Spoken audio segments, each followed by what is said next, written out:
The garden went silent. Ethan's heart pounded as he watched Rusty stand his ground, growling at the rustling bushes. It was the first time the dog had shown any sign of aggression, but it wasn't out of fear. It was protection, instinct, the kind that says this is my family now. From behind the hedge, a shadow emerged. A stray cat, frail, skinny, barely older than a kitten, stumbled out and hissed, more scared than threatening. Rusty stopped barking immediately, but kept his stance firm. Ethan stepped closer. "Rusty, it's just a baby." Rusty glanced back at him, and then slowly lowered himself to the ground, tail swishing gently now. His eyes stayed locked on the trembling kitten. Ethan approached carefully, squatting down. "It's okay, little guy," he whispered. "No one's gonna hurt you." The kitten looked between Ethan and Rusty, and something changed. Slowly, shakily, it approached. Rusty lay completely still. The kitten pressed itself against his side and collapsed in exhaustion. A soft whine escaped Rusty's throat as he licked the kitten's ear. Danielle, who had followed behind, let out a breath she didn't realize she was holding. "I think he just became a big brother." The vet team took the kitten in as well, checking for injuries and malnutrition. It was touch and go for the tiny creature, but Rusty never let her out of his sight. Every vet visit, every feeding, every moment, he'd be nearby, watching protectively. They named her Peep, because of the tiny squeaky sound she made when nervous. As Rusty healed physically, something else began to blossom. Joy. Back at Ethan's house, Rusty learned things he never imagined. The softness of a couch. The sound of laughter that wasn't followed by pain. Warm hands that stroked his fur without harm. A voice that said, "Good boy," and meant it. The first night at their home, he didn't sleep. He just sat by Ethan's door, watching, guarding. By morning, Ethan opened the door to find Rusty still there, eyes alert but calm. Ethan crouched. "You stayed the whole night." Rusty stepped forward and gently nudged Ethan's hand. It was the beginning of a bond that needed no words. Over the next few weeks, the transformation was stunning. Rusty's fur began to grow back. His wounds healed, though scars remained, each one a silent story of survival. He'd sometimes flinch at loud sounds, or back away when someone raised a hand too fast. But those moments became fewer with each passing day. Peep, too, grew stronger.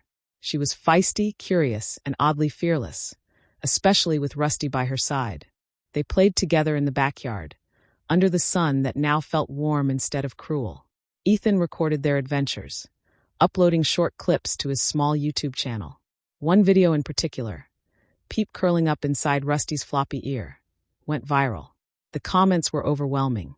Proof that love heals. "I cried watching this. Thank you for saving them. This dog has more humanity than most humans."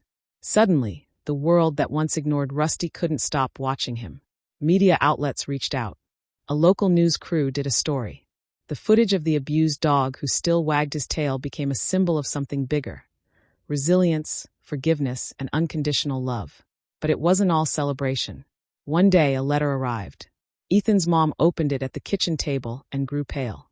"Ethan, it's from Animal Control." Ethan froze. "What do they want?"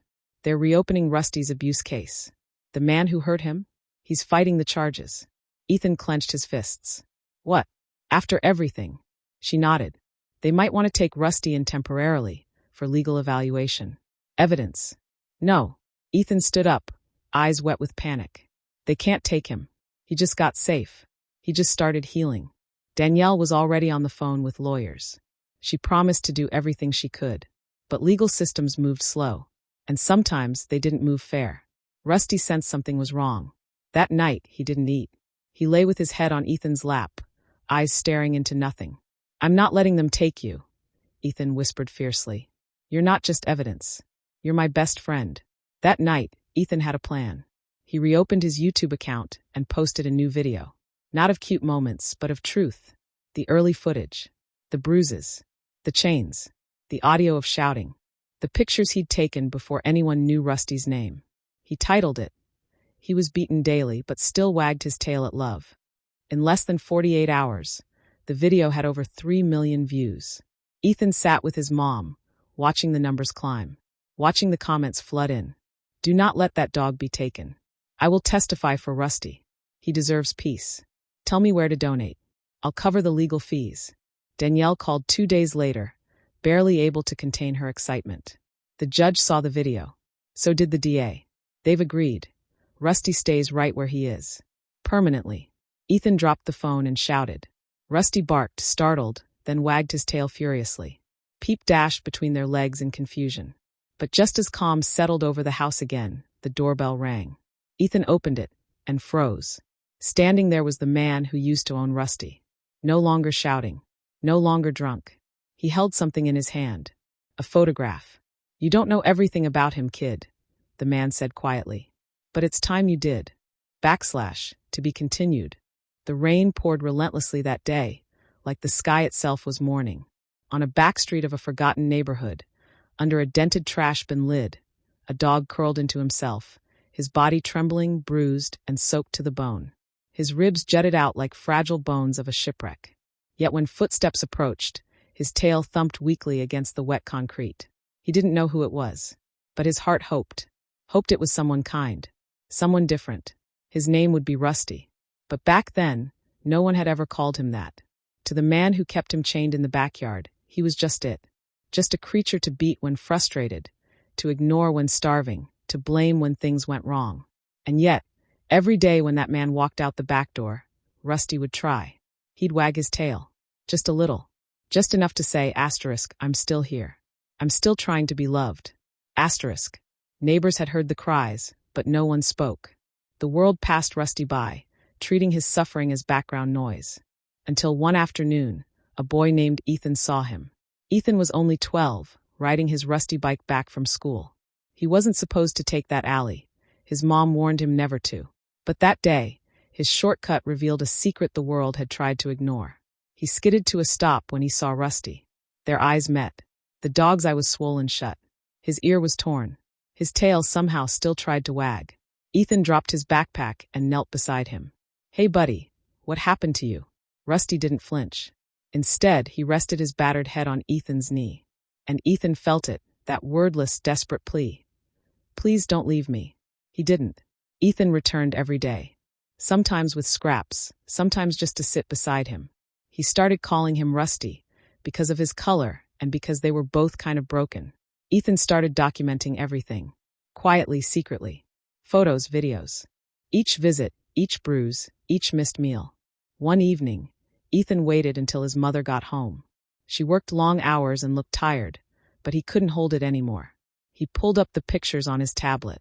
Mom, I need to show you something. It's important. His mother paused, watching the screen. Her eyes widened. She gasped when the videos showed Rusty limping, when the audio caught a man shouting. Her hand flew to her mouth when she saw the bruises. And then Ethan said something that made her look at him differently. He still wags his tail at me. Even after all that. She nodded slowly, her voice trembling. We're calling someone. Right now. That night, an animal rescue officer named Danielle arrived. Ethan guided her to the alley with a flashlight. Rusty was there, just like always, lying in the mud. Danielle knelt carefully. Hi, sweetheart. Rusty lifted his head. That tail thumped. Just once. Just enough. She whispered. You still believe in people, don't you? The man who had abused him shouted when they knocked on his door. But with the police on the scene, he could only bark from the porch while Rusty was gently lifted into a warm blanket. Ethan held his breath the entire time. Rusty didn't growl. He didn't snap. Even then, he let them carry him. Even then, he trusted. The vet said it was a miracle he'd survived this long. Broken ribs, infection, dehydration. And yet his vitals were strong. Danielle leaned over Rusty's crate and whispered, You're a fighter, huh? Rusty nuzzled her hand. His eyes, despite the pain, had a shimmer of peace now. Ethan came to visit him every day. Rusty couldn't walk at first, but he could lean. And every time Ethan sat down beside him, that tail wagged a little more. Then came the day Danielle called Ethan's mom.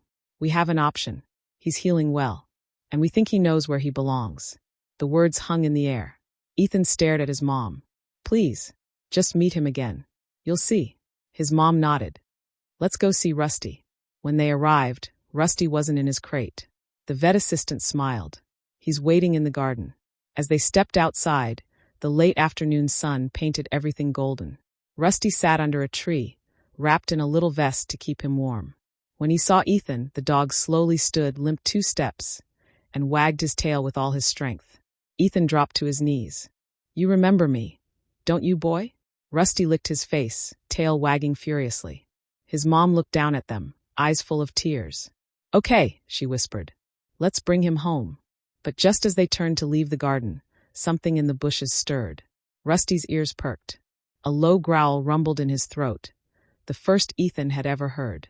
Then, without warning, Rusty darted forward, barking fiercely. Ethan froze. What was hiding in the bushes? And why did Rusty suddenly change? To be continued. Ethan's breath caught in his throat. The man at the door, the one who had caused Rusty so much pain, looked like a ghost of who he'd once been. No shouting, no anger, just a weathered face, hollow eyes, and hands that trembled as he held out a faded photograph. I don't want trouble, the man muttered. But you should see this. Ethan's mom stepped behind him protectively, phone in hand, ready to call for help. But the man didn't step forward. He simply handed over the photo. It showed a younger Rusty, maybe just a pup, sitting next to a little girl in a wheelchair. They were both smiling. She was my daughter, the man said. Emily. She had cancer. We got Rusty for her. She loved that dog more than anything. He looked down at his shoes, as if the weight of his past was too much to meet anyone's eyes. When she passed, I didn't know how to deal with it. I took it out on him. I hated him for surviving when she didn't. A long silence fell. I'm not here to take him back. I just wanted you to know. He was loved once. And I'm sorry. He turned and walked away without another word. Ethan stood still, staring at the photo. His heart ached. Not for the man, but for the version of Rusty who had once known love, then had it ripped away. Later that night, he sat with Rusty and whispered, I know she loved you. I can see it. And I promise, for the rest of your life, you'll never be unloved again. Rusty curled up beside him, resting his head on Ethan's lap as Peep crawled into the crook of his belly. The family, broken in places, was whole in a new way. Months passed, and Rusty's story continued to spread. He became a quiet symbol in shelters and rescue groups. His face appeared on posters that read, Still believe in love? So does he? Ethan, inspired by Rusty's healing, began visiting other shelters, filming hopeful rescues and emotional recoveries. He started a nonprofit with his mom and Danielle called Second Tail, dedicated to giving abused animals a second chance. Rusty remained the heart of it all, not just because of what he survived, but because of how he never stopped trusting, never stopped loving. At a community event one spring, with hundreds gathered to celebrate the shelter's newest expansion, Ethan stepped up to the microphone. Rusty sat at his feet, wearing a small red bandana. I want to thank you all for being here, Ethan began. And I want to tell you something Rusty taught me, something no book or school ever could. He looked down at his dog. No matter how much pain you've been through, no matter how many times the world breaks you, you can still choose love. Applause filled the air. Rusty barked once, soft, joyful, as if to say, that's right. That night, as the sun set behind them, Ethan sat on the porch with his mom, Rusty, and Peep. The quiet wasn't heavy anymore. It was peaceful. His mom smiled. You know, I think that dog saved us more than we saved him. Ethan nodded. Yeah, and I think he knows it too. Rusty lay beside them, head on his paws, tail flicking gently. He watched the sky fade from gold to purple, then rested his eyes. Not in fear this time, but in the warmth of a home that finally felt like home. His past no longer defined him. Love did. Moral of the story *, no matter how deep the wounds, love can still bloom. Forgiveness, kindness, and a second chance can rewrite even the most broken pasts. Because some hearts, no matter how hurt, never stop hoping. And some tails never stop wagging.